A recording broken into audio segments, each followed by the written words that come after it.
Let's learn the 5 precepts in English. පන්සිල් පද පහ ඉංග්‍රීසියෙන් කියන්නේ කොහොමද කියලා ඉගෙන ගමු. I shall promise not to hurt or kill any living being. I shall promise not to steal anything that doesn't belong to me. I shall promise not to misbehave myself with others. I shall promise not to engage in false speech. I shall promise not to take any alcohol or any other intoxicating drugs that are harmful to me. සරලවම ඉංග්‍රීසියෙන් පන්සිල් පද පහ කියන්නේ ඒ ආකාරයටයි. I shall promise not to hurt or kill any living being. I shall promise මම පොරොන්දු වෙනවා පණ ඇති කිසිදු ජීවියෙකුට වදහිංසාවක් පමුණුවන්නේ නැහැ. පණ ඇති කිසිම ජීවියෙක් මරන්නේ නැහැ කියලා. I shall promise not to steal anything that doesn't belong to me. මට අයිති නැති කිසිම දෙයක් හොරකම් නොකරන බවට මම පොරොන්දු වෙමි. I shall promise not to misbehave myself with others.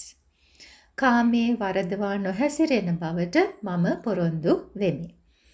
I shall promise not to engage in false speech.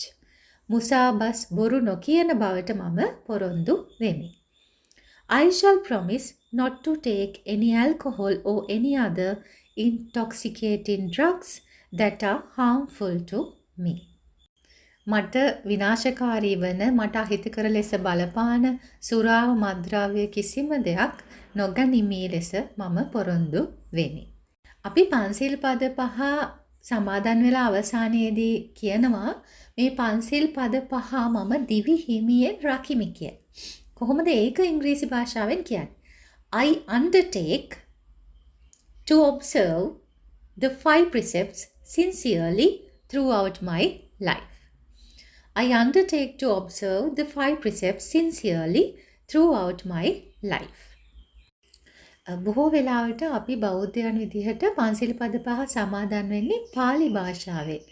පාණාතිපාතා වේරමණී සික්ඛාපදං සමාදියාමි. පණ ඇති සතුන් මැරීමෙන් වළකින ලෙස මම පොරොන්දු වෙමි.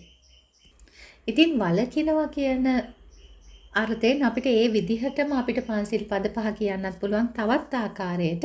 මම ඒ විදිහත් ඔබට කියලා දෙන්නම්. I shall promise to refrain from hurting or killing any living being. I shall promise to refrain from taking anything that doesn't belong to me. I shall promise to refrain from misbehaving with others. I shall promise to refrain from speaking what is false. I shall promise to refrain from taking alcohol or any other intoxicating drugs that are harmful to me. අපි හැමෝම කැමති යහපත් සහ සාමකාමී ජීවිතයක් ගත කරන්න. ඉතින් මේ වගේ ජීවිතයක් ගත කරන්න බෞද්ධ දර්ශනයෙන් අපිට ලබා දෙන වටිනාම මාර්ගෝපදේශයක් තමයි පංචශීලය කියලා කියන්නේ. Let's continue to learn step by step. Keep watching Kaizen for English. Learn, like, subscribe and share with your friends. See you in the next video.